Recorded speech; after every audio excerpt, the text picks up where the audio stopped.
આજે આપણે એરો આલ્કેનની બનાવટ લઈશું તો એમાં પ્રકાર છે. પહેલો પ્રકાર છે આલ્કોહોલમાંથી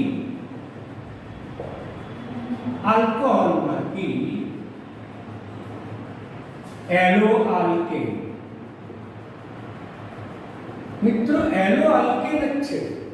એરો આલ્કેન એટલે કે એરોજનની સાથે સાથે આલ્કાઇલ સમૂહ જોડાયેલો છે. એરોમેટિક સમૂહ કે બેન્ઝીન ચક્ર જોડાયેલું નથી.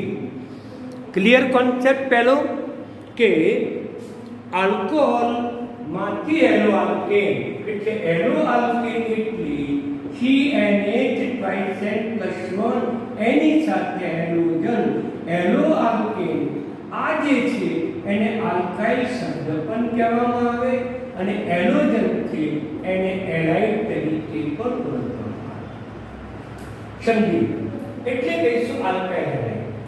આલ્કોહોલ છે એનું સામાન્ય સૂત્ર CnH ટ્વાઇસેન્ટ +1 અને એક હાઇડ્રોજનને સ્થાને OH સમૂહ જોડાયેલો હોય એટલે આમાંથી આપણે આ બનાવીશું. એટલે OH સમૂહ નું વિસ્થાપન એરોજન સમૂહ વડે કરતા આપણને એરો આલ્કેન પ્રાપ્ત થાય. આલ્કોહોલમાંથી OH સમૂહ દૂર કરવામાં આવે અને એરોજન સમૂહ દાખલ કરવામાં આવે. એરોજન સમૂહ દાખલ એટલે કે OH સમૂહનું વિસ્થાપન એરોજન સમૂહ વડે કરવાથી આપણને એરો આલ્કેન અથવા આલ્કાઇલ હેલાઇડ આપણને પ્રાપ્ત થાય. ઓકે મિત્રો, તો પછી એના માટેની વિવિધ પદ્ધતિ છે. પહેલી પદ્ધતિ કે આલ્કોહોલનું સામાન્ય સૂત્ર ROH છે. મિત્રો બરાબર ધ્યાનમાં રાખજો. R એટલે શું? એટલે R એટલે આલ્કાઇલ સમૂહ. R એટલે આલ્કાઇલ સમૂહ અને આલ્કાઇલ સમૂહનું સામાન્ય સૂત્ર R છે. અને એક સંયોજકતા બાકી છે એટલે R ની પણ એક સંયોજકતા બાકી રાખી જે OH વડે પૂર્ણ થયું. એટલે તમે આ શબ્દ લખો કે પછી R લખો, બંનેનો અર્થ એક જ થાય. જો તમે n બરાબર 1 લો તો બની જાય મિથાઇલ 1,3. જો n બરાબર 2 લો તો બની જાય ઇથાઇલ. તો આમ એમાંથી વિવિધ પ્રકારના આલ્કાઇલ સમૂહ આપણને પ્રાપ્ત થઈ શકે છે. તો વિવિધ પ્રકારના આલ્કાઇલ સમૂહ આપણને પ્રાપ્ત થશે, પરંતુ સરળતા ખાતર આપણે સામાન્ય સૂત્ર સ્વરૂપે લખવાની પ્રથા છે એટલે આવડત તરીકે લખીશું. હવે એની હાઇડ્રોક્લોરિક એસિડ સાથે સાંદ્ર HCl સાથે પ્રક્રિયા કરવામાં આવે, પરંતુ ઉદ્દીપક તરીકે જો ઝીંક ક્લોરાઇડનો ઉપયોગ કરવામાં આવે તો રાસાયણિક પ્રક્રિયા ઘણી ઝડપી બને છે. અને જો ગરમ કરો તો પછી રાસાયણિક પ્રક્રિયાના વેગમાં ઘણો જ વધારો થાય. કારણ કે અહીંયા કાર્બન સાથે જે OH જોડાયેલું છે એ બંધ તોડવો પડે. બંધ તોડવા માટે પણ ઉર્જા આપવી પડે અને પાછો Cl સમૂહ જોડવા માટે પણ પ્રક્રિયા.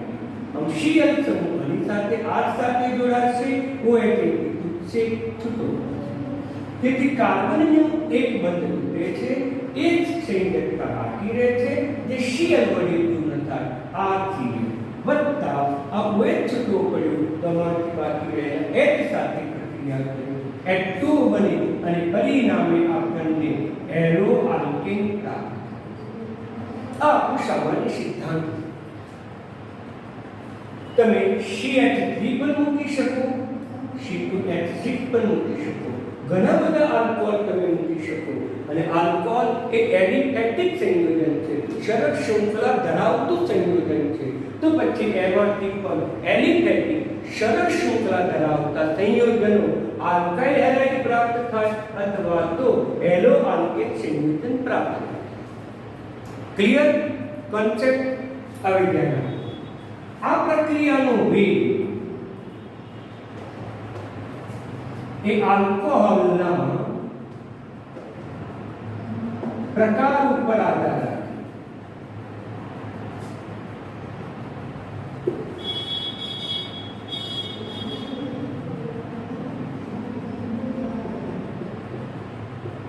સમજી પ્રક્રિયાનો વેગ, આ પ્રક્રિયાનો વેગ કોની ઉપર આધાર રાખે?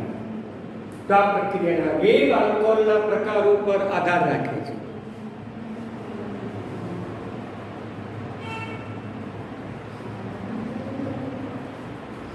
આલ્કોહોલના પણ કયા પ્રકાર? તો તે 3.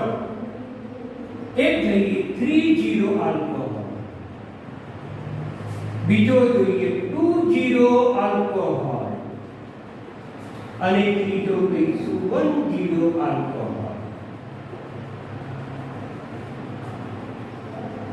3-0 આલ્કોહોલની પ્રક્રિયાનો વેગ સૌથી વધુ, ત્યાર પછી 2-0 નો આવે અને ત્યાર પછી આવે 1-0 નો. તો 3-0 આલ્કોહોલનો વેગ વધુ, ત્યાર પછી 2-0, ત્યાર પછી 1. તો પછી 3-0 આલ્કોહોલ કોને કહીશું? તો કે OH સમૂહ ધરાવતો કાર્બન, OH જે કાર્બન ઉપર આવેલો એ કાર્બન બીજા કેટલા કાર્બન સાથે જોડાયેલો છે? તો બીજા 3 કાર્બન સાથે જોડાયેલો છે. તો એને કહેવાય 3-0 આલ્કોહોલ. પછી લઈએ 2-0 આલ્કોહોલ. 2-0 આલ્કોહોલ કોને કહીશું? તો OH સમૂહ ધરાવતો કાર્બન બીજા કેટલા કાર્બન સાથે જોડાયેલો છે? તો બીજા 2 કાર્બન સાથે જોડાયેલો છે. એટલે આ કાર્બન બીજા 2 કાર્બન. તો પછી આ કાર્બનની એક સંયોજકતા બાકી રહેશે અને એ સંયોજકતા હાઇડ્રોજન વડે પૂર્ણ થશે. એટલે CHOH આવ્યો હોય તો તેને 2-0 આલ્કોહોલ તરીકે ઓળખવામાં આવે. 1-0 આલ્કોહોલ કોને કહીશું? તો કહી શકાય કે OH સમૂહ જે કાર્બન ઉપર આવેલો એક કાર્બન બીજા કેટલા કાર્બન સાથે જોડાયેલો હશે? તે કાર્બન બીજા એક જ કાર્બન સાથે જોડાયેલો હોય તો તેને 1-0 આલ્કોહોલ કહેવામાં આવે. આ OH સમૂહ ધરાવતા આ કાર્બનની કેટલી સંયોજકતા બાકી હશે? તો એની કહે છે કે 2 સંયોજકતા પૂર્ણ થઈ છે. કાર્બનની 4 માંથી 2 બાકી છે. કેટલા હાઇડ્રોજન જોડાયેલા હોય? તો કે 2 હાઇડ્રોજન જોડાયેલા હોય, 2 હાઇડ્રોજન. માટે આ જે સમૂહ થયો એને 1-0 આલ્કોહોલ તરીકે આપણે ઓળખીએ. ટૂંકમાં આની સંયોજકતા પૂરી કરીએ તો CH3 આની સંયોજકતા પૂર્ણ છે અને બાકી છે 3. તો આ પણ 3 અણુ. આ ઓકે મિત્રો. તો પછી 3-0 આલ્કોહોલ ઝડપથી પ્રક્રિયા આપે, 2-0 આલ્કોહોલ ધીમેથી પ્રક્રિયા આપે અને 1-0 આલ્કોહોલ લગભગ પ્રક્રિયા આપતો નથી. તેથી તેનો ઉપયોગ પ્રયોગશાળામાં ઇમ્પોર્ટન્ટ છે. પ્રયોગશાળામાં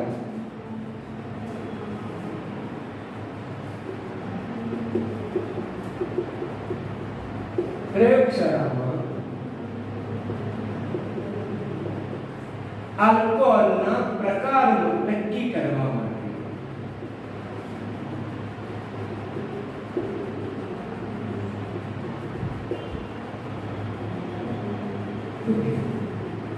અને એક કસોટીને લુકાસ કસોટી તરીકે ઓળખવામાં આવે. મિત્રો, તો પછી લુકાસ કસોટી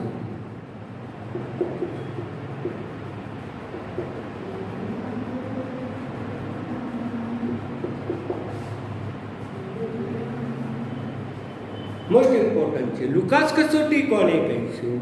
તો મિત્રો, લુકાસ કસોટી તેને કહેવાય કે પ્રયોગશાળામાં આલ્કોહોલ 3 પ્રકાર છે. આ 3 પ્રકારનું અલગીકરણ કરવા માટે એક કસોટી નક્કી કરવામાં આવે. આલ્કોહોલ પ્રકાર નક્કી કરવા માટે આ કસોટી ઉપયોગી છે.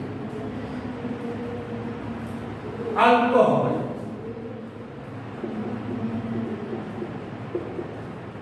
વત્તા સાંદ્ર HCl ઝીંક ક્લોરાઇડની હાજરીમાં ગરમ કરે.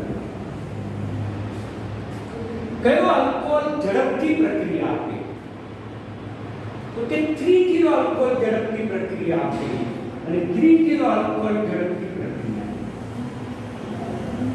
અને તેથી આલ્કાઇલ હેલાઇડ ઝડપી બને.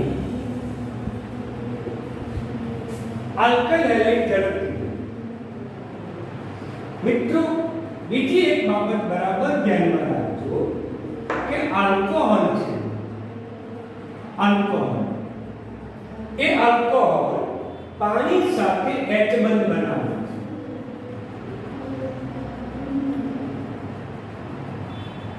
આ આલ્કોહોલ છે અને આ પાણી છે. આમ પાણી સાથે H બંધ બનાવે. તેથી બધા જ આલ્કોહોલ પાણીમાં દ્રાવ્ય, બધા જ આલ્કોહોલ પાણીમાં દ્રાવ્ય. જ્યારે આલ્કાઇલ હેલાઇડ RCl કે RH એ પાણી સાથે H બંધ ન બનાવે, તેથી કહી શકાય કે તે પાણીમાં અદ્રાવ્ય, એ પાણીમાં અદ્રાવ્ય. ટૂંકમાં આલ્કોહોલ જે છે એ પાણી સાથે H બંધ બનાવે, માટે તેનું પાણીમાં દ્રાવ્ય છે. જ્યારે આલ્કાઇલ હેલાઇડ એ પાણી સાથે H બંધ બનાવતું નથી, તેથી તે પાણીમાં અદ્રાવ્ય. ટૂંકમાં આલ્કોહોલ ધરાવતા બધા જ સંયોજન પાણીમાં દ્રાવ્ય, OH સમૂહ ધરાવતા બધા જ પદાર્થો પાણીમાં દ્રાવ્ય. પરંતુ હેલોજન સમૂહ ધરાવતા આલ્કાઇલ હેલાઇડ કે હેલો આલ્કેન એ પાણીમાં દ્રાવ્ય નથી. એટલે શરૂઆતનું સંયોજન હશે એ શરૂઆતનું સંયોજન એ દ્રાવ્ય હશે. કેમ દ્રાવ્ય હશે?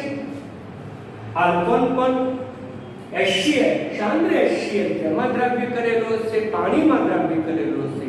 એટલે આલ્કોહોલ HCl માં દ્રાવ્ય થાય, આલ્કોહોલ HCl માં રહેલા પાણીમાં દ્રાવ્ય થાય, એટલે આ સંયોજન દ્રાવ્ય છે. પરંતુ શું બને? આલ્કાઇલ હેલાઇડ બને. અને આ બનતો આલ્કાઇલ હેલાઇડ એ પાણીમાં કેવો હશે? અદ્રાવ્ય હશે. તેથી RCl બને.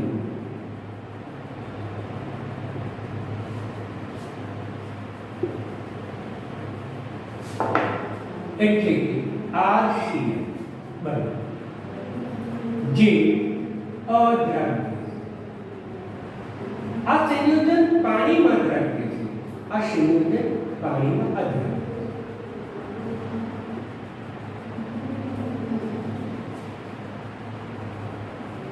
જો તરત જ બે સ્તર બને,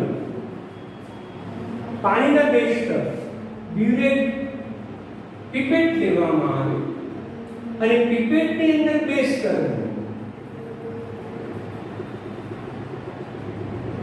આ ચોખ્ખું દેખાય. જેમ કે કેરોસીન અને પાણી ભેગા કરો ટેસ્ટ ટ્યુબમાં, તો કેરોસીન એ ઉપર હશે, પાણી નીચે હશે.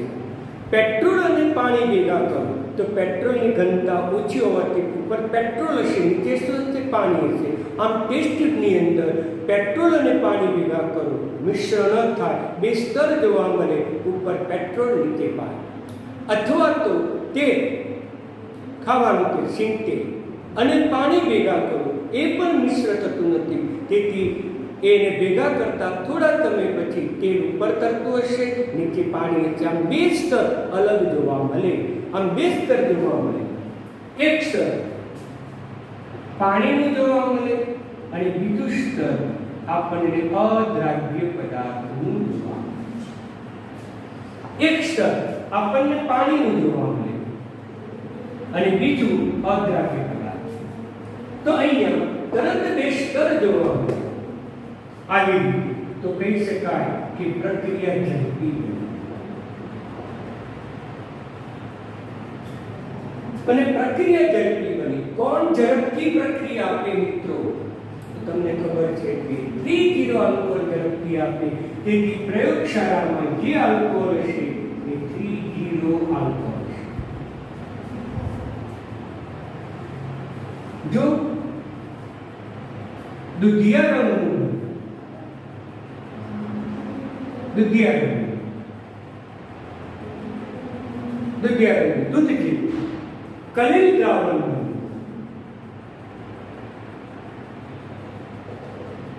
અલગ અલગ રીતે તમે એમસીક્યુમાં પૂછાય તો બધા શબ્દો બોલું છું. કલીલ દ્રાવણ બન્યું તો પ્રક્રિયા ધીમી છે. प्रक्रिया धीमी. कौन धीमी प्रक्रिया आपकी? तो 30 करता 20 थोड़ी धीमी प्रक्रिया आपकी तो પછી આપેલો પદાર્થ 20 આલ્કોહોલ.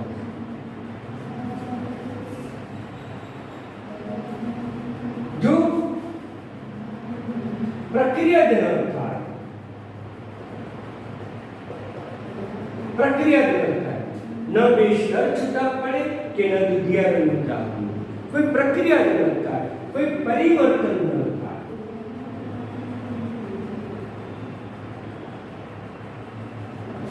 तो પછી પ્રક્રિયા કોણ ધીમી આપે, કોણ પ્રક્રિયા ન આપે? તો મેં તમને મોસ્ટ ઇમ્પોર્ટન્ટ એમસીક્યુ માટે લખેલો છે કે 30 આલ્કોહોલ ઝડપથી પ્રક્રિયા આપે તો જો તરત જ બેસ્ટર છૂટા પડે તો 30 આલ્કોહોલ. કેમ બેસ્ટર છૂટા પડે? શરૂઆતમાં લીધેલો આલ્કોહોલ એ પાણીમાં દ્રાવ્ય છે, જ્યારે બનતો આલ્કાઇલ હેલાઇડ એ પાણી સાથે એકદમ બનાવતું નથી, એટલે પાણીમાં અદ્રાવ્ય છે. તેથી બનતી નિપર આલ્કાઇલ હેલાઇડ, આલ્કોહોલ પાણીમાં દ્રાવ્ય, એમાંથી બનતો આલ્કાઇલ હેલાઇડ એ પાણીમાં અદ્રાવ્ય છે. એટલે ઝડપથી પ્રક્રિયા થાય, આલ્કાઇલ હેલાઇડ બની તે પાણીમાં અદ્રાવ્ય હોવાથી બેસ્ટર છૂટા પડી ઝડપથી પ્રક્રિયા થાય. કોણ ઝડપથી પ્રક્રિયા આપે? તો કહી શકાય કે 30 આલ્કોહોલ એ ઝડપથી પ્રક્રિયા આપે. માટે આપેલો પ્રયોગશાળામાં જે આલ્કોહોલ આપ્યો છે 30 પ્રકારનો હોવો. પછી જો પ્રક્રિયા વખતે ટેસ્ટ ટ્યુબની અંદર દુધિયા રંગનું દ્રાવણ બને, કલીલ દ્રાવણ બને તો કહી શકાય કે 20 આલ્કોહોલ છે. અને જો કોઈ પ્રક્રિયા જ ન થાય તો કહી શકાય કે 10 આલ્કોહોલ હશે. તો એ વખતે આપણને 10 આલ્કોહોલ. મિત્રો બરાબર ખબર પડી ગઈ? તો આ કસોટીને લુકાસ કસોટી કહેવામાં આવે. એટલે થિયરી તરીકે આ પ્રશ્ન વધારે અગત્યનો છે. થિયરી માટે કે ટૂંકનો લખો લુકાસ કસોટી, તો લુકાસ કસોટીમાં આટલું લખવાનું કે પ્રયોગશાળામાં આલ્કોહોલના પ્રકાર નક્કી કરવાની પદ્ધતિને લુકાસ કસોટી તરીકે ઓળખવામાં આવે છે. કે આલ્કોહોલ ને સાદ્રશ્યની સાથે ઓગાળીને કંઈક દ્રાવ્યતાથી ઝીંક ક્લોરાઇડ ઉમેરીને ગરમ કરવામાં આવે તો 3 પરિણામો જોવા મળે. પહેલું પરિણામ, તરત જ પ્રક્રિયા થાય, બેસ્ટર છૂટા પડે. અને બેસ્ટર એટલા માટે છૂટવો પડે કે આલ્કાઇલ હેલાઇડ બને જે પાણીમાં અદ્રાવ્ય છે, એટલે બેસ્ટર છૂટા પડે. આ રીતે ચોખ્ખા તો કહી શકાય કે તેમાં 30 આલ્કોહોલ છે. જો દૂધિયું બને, કલીલ બને તો પ્રક્રિયા થોડી ધીમી થાય છે, એટલે કે 20 આલ્કોહોલ હશે. કોઈ જ પરિવર્તન ન થાય, કોઈ જ પ્રક્રિયા ન થાય તો આપણે સરળતાથી સમજી લેવાનું કે તે 10 આલ્કોહોલ છે. ક્લિયર? તો આ કસોટીને ખાસ કસોટી તરીકે ઓળખવામાં આવે. અને એ વખતે તમે આ સમીકરણ લખો તો પણ ચાલે, અથવા આ રીતે તમે લખો તો પણ ચાલે. ઓકે? એટલે બરાબર સમજી લો. વેરી મોસ્ટ ઇમ્પોર્ટન્ટ છે. બધા જ આલ્કોહોલ પાણીમાં દ્રાવ્ય છે. ઉદ્ભવતા આલ્કાઇલ હેલાઇડ કંઈક કે HCl લીધો છે કે Cl એ પાણીમાં અદ્રાવ્ય છે. એટલે આલ્કોહોલ દ્રાવ્ય, આલ્કાઇલ હેલાઇડ અદ્રાવ્ય. પ્રક્રિયામાં બેસ્ટર તરત તો 30, દૂધિયું બને તો 20, કોઈ દર્શન થાય તો 10 આલ્કોહોલ.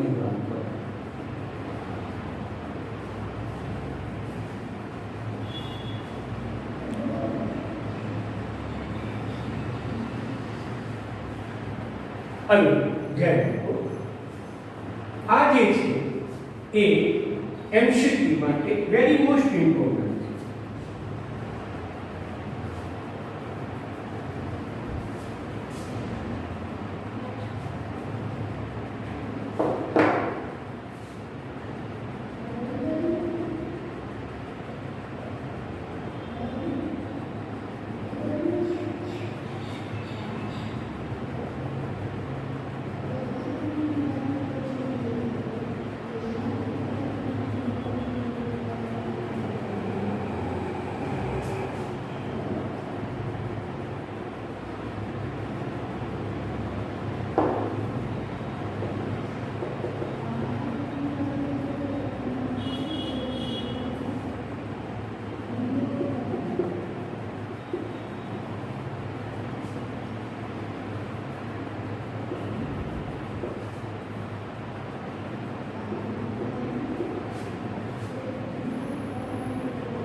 અગત્યનો જીવ નીકળે છે.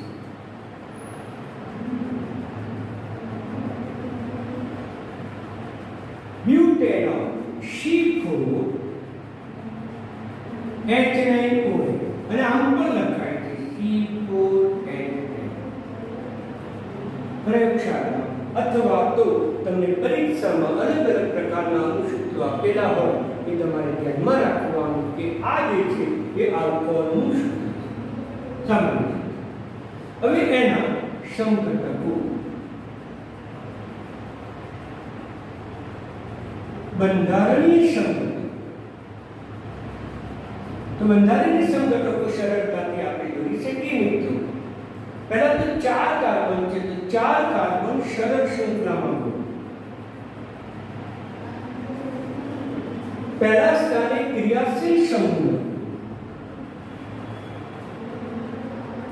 બાકીની સંયોજકતા હાઇડ્રોજન વડે પૂર્ણ. હાઇડ્રોજન 3 ને 2 5 ને 7 ને 9 ને 10 હાઇડ્રોજન 9 10. આનું નામ શું થાય? તો 4 કાર્બન છે, 4 કાર્બન ધરાવતો આલ્કેન બ્યુટેન. પરંતુ OH છે અને OH સમૂહ છે એટલે કયો પ્રત્યય આવે? ઓલ.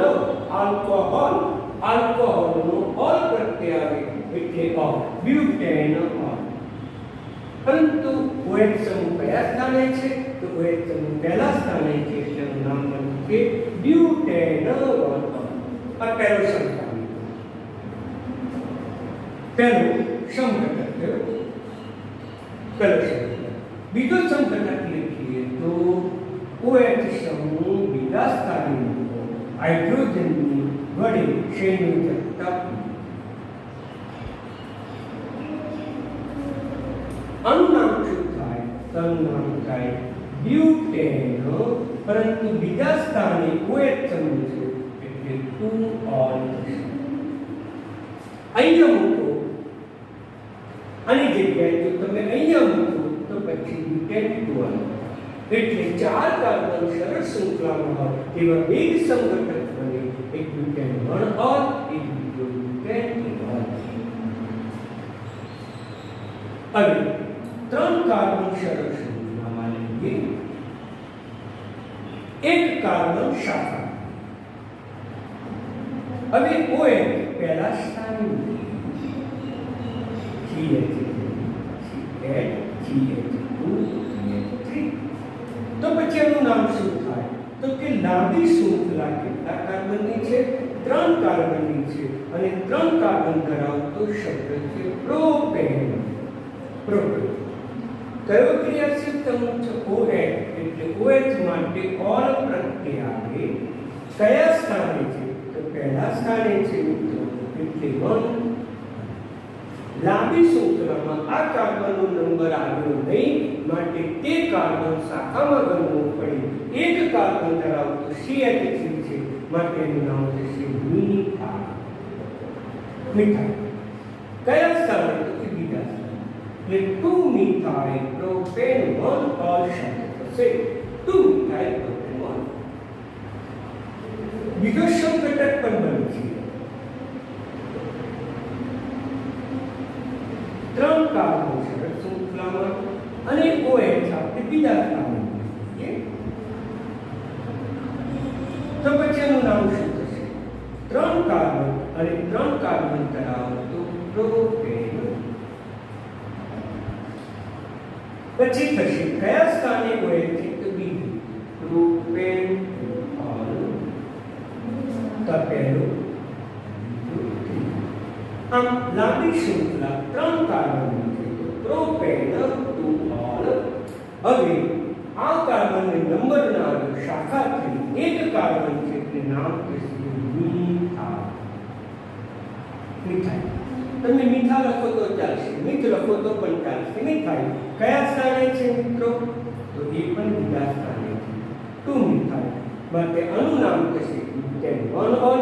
આનું નામ થશે 2-ol. આનું નામ થશે 2-મિથાઇલ પ્રોપેન 1-ol. આનું નામ થશે 2-મિથાઇલ પ્રોપેન 2.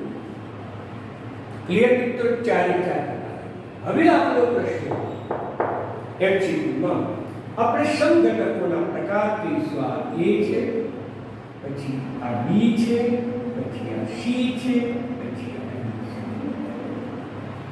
અહીંયા લુકાસ કસોટી તમને સમજાવી છે. કયો આલ્કોહોલ ઝડપથી પ્રક્રિયા આપે? તો 3-0 આલ્કોહોલ ઝડપથી પ્રક્રિયા આપે. તો આમાંથી 3-0 આલ્કોહોલ કયો છે સમજો. હવે આલ્કોહોલના પ્રકાર હું તમને સમજાવું ફરીથી કે અહીંયા OH સમૂહ ધરાવતો કાર્બન બીજા એક જ કાર્બન સાથે, પછી આ તો ગમે તેટલી શૃંખલા નાખી એની સાથે પ્રકારમાં કોઈ ફેર પડતો નથી, એટલે CH2OH આવ્યું અને CH2OH એટલે આ થઈ ગયું 1-0 આલ્કોહોલ. અહીંયા આ OH સમૂહ ધરાવતો કાર્બન બીજા બે કાર્બન સાથે જોડાઈ ગયો અને બીજા બે કાર્બન સાથે જોડાયો એટલે આ બની ગયો 2-0 આલ્કોહોલ. અહીંયા આ OH સમૂહ ધરાવતા કાર્બન સાથે બીજો એક જ કાર્બન જોડાયો એટલે કે CH2OH પ્રણાલી આવી અને CH2OH પ્રણાલી આવી એટલે ફરીથી આ બની ગયું 9. અમારો OH સમૂહ ધરાવતો કાર્બન બીજા 3 કાર્બન સાથે જોડાયેલો છે. આ કાર્બન આ એક, આ બે, 3 કાર્બન સાથે જોડાયેલો છે, માટે આ પ્રકાર બનશે. ટૂંકમાં એ જે છે એ 1-0 પ્રકારનો બન્યો છે, બી છે એ 2-0 પ્રકારનો છે, સી છે એ પણ 1-0 પ્રકારનો છે અને આ પણ 3. આમ આલ્કોહોલનો પ્રકાર તમને સમજાય બરાબર. જે તમને આલ્કાઇલ હેલાઇડના પ્રકાર અનુસાર છે કે CH2X હોય તો 1-0, CHX હોય તો 2-0, CH2X હોય તો 1-0, CCl અથવા CX હોય તો 3.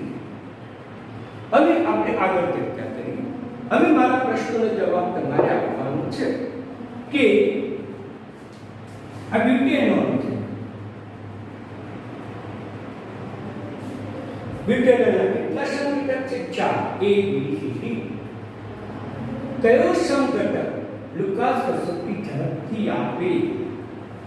કયો સંઘટક લુકાસ કસોટી ઝડપથી આપે? મિત્રો પાટીઓ પર લખેલું છે કયો ઝડપથી પ્રક્રિયા આપે તો લખ્યું છે 3-0 આલ્કોહોલ.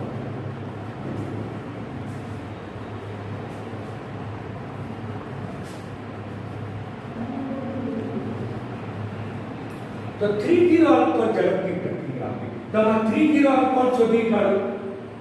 તો 3-0 આલ્કોહોલ કયો છે? ડી. તો માટે આનો જવાબ આવશે. કોણ પ્રક્રિયા ન આપે?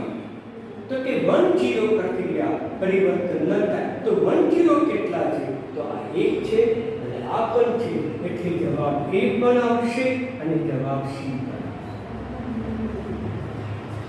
કોણ ધીમેથી પ્રક્રિયા આપે? તો ધીમે પ્રક્રિયા કોણ આપે? તો કે 2-0 આપે. તો ધીમેથી આમાંથી 2-0 શોધી કાઢો તો મિત્રો B છે. તો જવાબ કેટલા એમસીક્યુ થયા? તો કે 3 એમસીક્યુ થયા. આ પદાર્થનો કયો સંઘટક ઝડપથી પ્રક્રિયા આપે? તો તમને D જવાબ આવે. કયો સંઘટક પ્રક્રિયા ના આપે? તો E અને C બંને આપે. કયો પ્રક્રિયા અત્યંત ધીમી પ્રક્રિયા આપે? તો જવાબ 2-0 આલ્કોહોલ. અહીંયા 3-0 આલ્કોહોલ પણ લખાય, અહીંયા થિયરીમાં 1-0 આલ્કોહોલ લખીશું, થિયરીમાં લખીશું 2-0. ઓકે, જે મેં તમને લુકાસ કસોટીની થિયરી ઇમ્પોર્ટન્ટ છે પણ સમજાય, એના આધારે એમસીક્યુ છે એ એમસીક્યુ પણ સમજાય પૂછાય. હવે બીજો એમસીક્યુ લઈએ. એમાં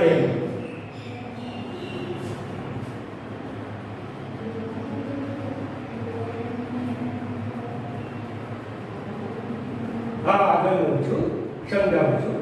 ત્યારે આગળ બીજો પ્રશ્ન.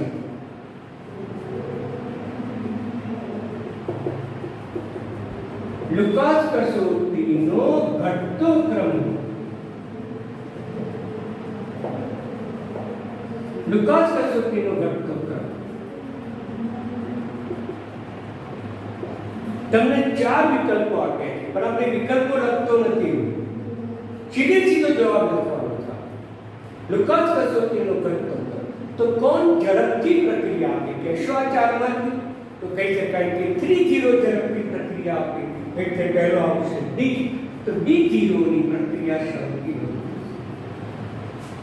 આ ચાર છે A B C D, એનો ક્રમ અલગ અલગ તમને વિકલ્પો માંગે. હું ચાર વિકલ્પો આપતો નથી, આપણે સીધો જવાબ આપો. તો D ની તૃતીય આલ્કોહોલ સૌથી ઝડપથી આપે. પછી કોણ આપે? તો કે 2-0 આલ્કોહોલ આપે. તો 2-0 આલ્કોહોલ કયો છે? તો કે B છે. ત્યાં સુધી તો વાંધો નહીં, પણ A અને C બંને બંધ બંને બંધ. હું A લખું છું CH3 CH2 CH2 CH4, આ બંધ, આ A લખું. હવે હું C લખું છું.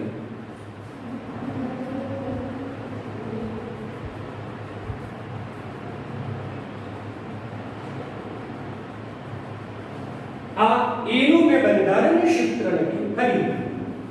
અહીંયા મેં C નું બંધારણીય સૂત્ર ફરી. આમાં પણ CH2H છે, એટલે આ પણ 1-0 આલ્કોહોલ છે. આમાં પણ CH2H છે, આ પણ 1-0. આ બેમાંથી કોણ ધીમી પ્રક્રિયા આપે, કોણ ઝડપી પ્રક્રિયા આપે? ઇમ્પોર્ટન્ટ એ આ સરળ શૃંખલા છે.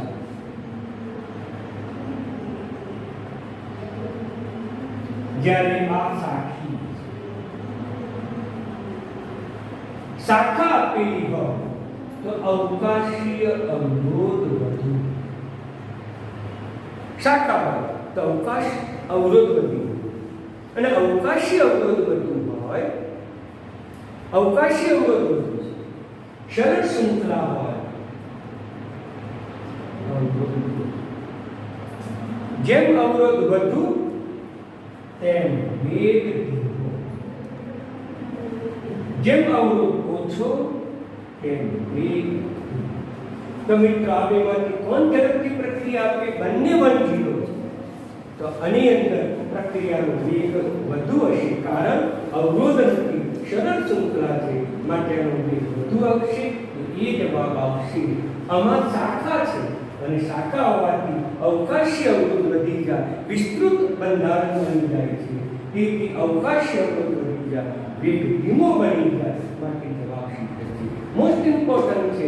આ તમને નીટમાં આવા પ્રશ્નો અવશ્ય રીતે પૂછાય છે, બરાબર ધ્યાનમાં રાખો. દરેક થિયરીને આધારે નીટજીના પ્રશ્નો રિપીટ કરી સમજાવી. આજે મેં આલ્કોહોલમાંથી હેલો આલ્કેન બનાવવાની પહેલી પદ્ધતિ કહી દીધી, લુકાસ કસોટી લીધી, અને લુકાસ કસોટીને આધારે આટલા બધા એમસીક્યુ તમને પૂછી શકે.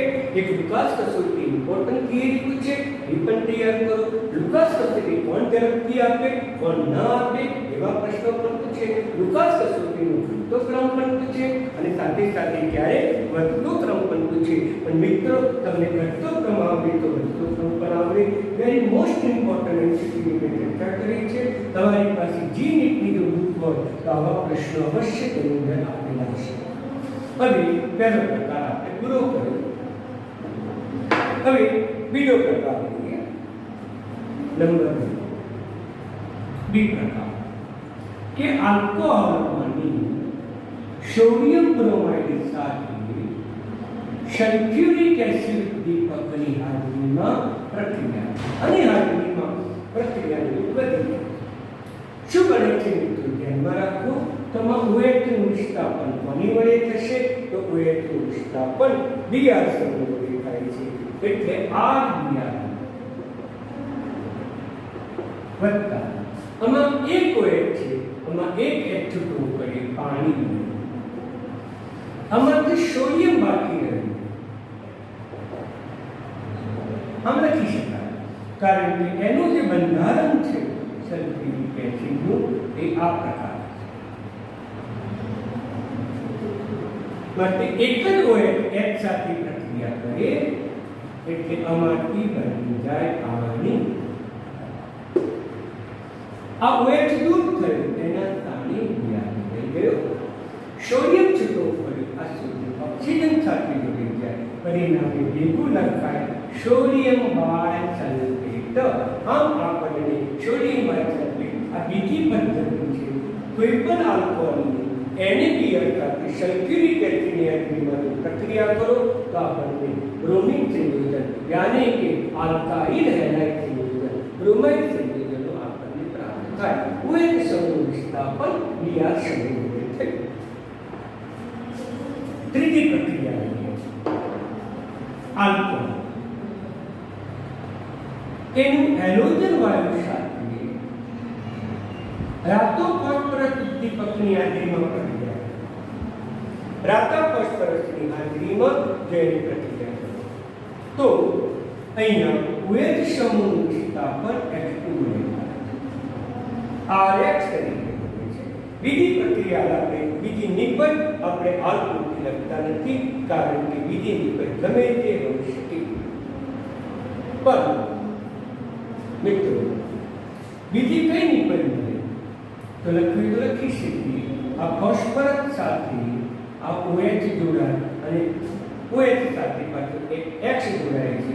એમ કરીને સંકીર્ણ નિપજ પ્રાપ્ત થાય. આપણે નિપજ સાથે કોઈ સંબંધ નથી એટલે નિપજ આપણને આપી નથી. ટૂંકમાં OH સમૂહનું વિસ્થાપન હેલોજન વડે થઈ રાતા ફોસ્ફરસની હાજરીમાં થઈ અને એ X તરીકે ક્લોરીન અને ક્લોરીન છે.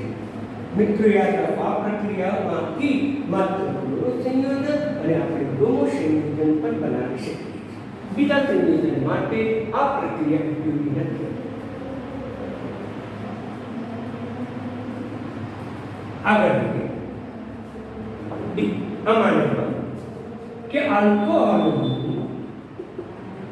હેલોજન વાયુ સાથે રાતા ફોસ્ફરસની હાજરીમાં પ્રક્રિયા થાય.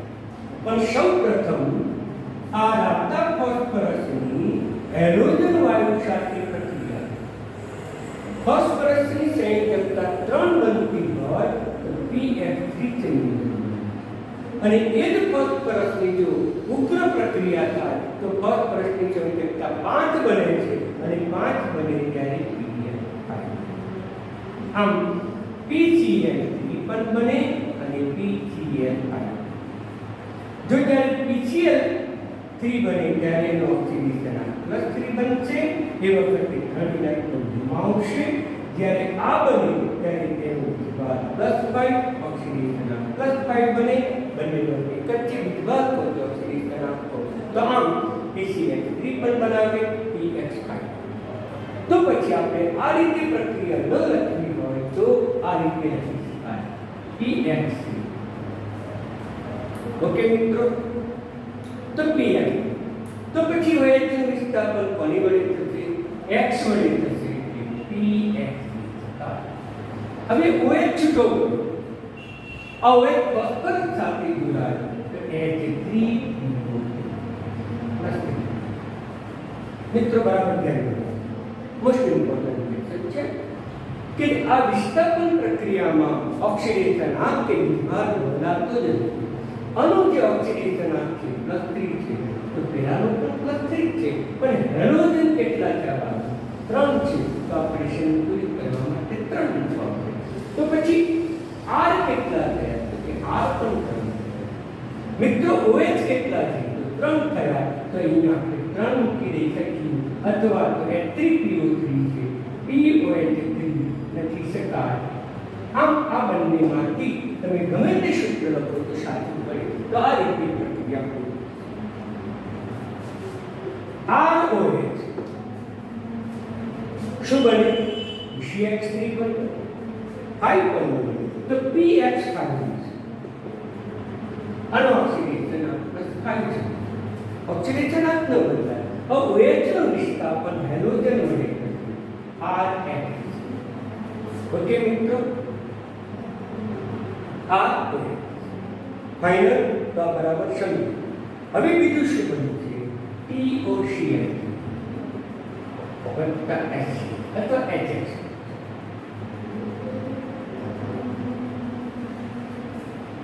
હેલોજન 5 છે એટલે 3 4 5. હાઇડ્રોજન 1 છે એટલે 1 ઓક્સિજન 1 છે 1. તો પછી અહીંયા ઓક્સિડેશન આંક કેટલો થશે? તો કે 5 જ થશે. ઓક્સિડેશન આંક બદલાતું નથી. આમ આ પણ રિએક્શન અગત્યની છે કે આલ્કોહોલની હેલોજન વાયુ સાથે રાતા ફોસ્ફરસની હાજરીમાં પ્રક્રિયા કરો તો આલ્કાઇલ હેલાઇડ બને. આમ આલ્કાઇલ હેલાઇડ એ પહેલા એ હેલોજન વાયુ ફોસ્ફરસ સાથે પ્રક્રિયા કરી કાં તો PCl3 બનાવે કાં તો PCl5 બનાવે. જો PCl3 બનાવવાની પ્રક્રિયા કરે, PX3 બનાવવાની જો પ્રક્રિયા કરે તો આપણને આ રિએક્શન લખવું પડે, સંતુલન કરવું પડે. અને જો PX5 સાથે પ્રક્રિયા કરે તો આપણે આ રિએક્શન લખવું પડે. ટૂંકમાં બંને રિએક્શન અને સંતુલનમાં તમે ધ્યાન આપજો, ફોસ્ફરસનો ઓક્સિડેશન બદલાતો નથી. તો મિત્રો, આલ્કોહોલમાંથી આપણે વિવિધ આલ્કાઇલ કરી શકીએ. પહેલી કસોટી વિકાસ કસોટી, બીજી સોડિયમ બ્રોમાઇડ અને ક્રિયા, ત્રીજી છે હેલોજન વાયુ સાથે. હવે આવતી વખતે હું તમને આ ચોથી પ્રક્રિયા સમજાવીશ, અગત્યની છે. મિત્રો, આટલું તૈયાર કરતા રહેજો. બહુ જ ઇમ્પોર્ટન્ટ પ્રશ્નોની આજે થિયરીની પણ આજે મેં ચર્ચા કરી હશે. ધન્યવાદ.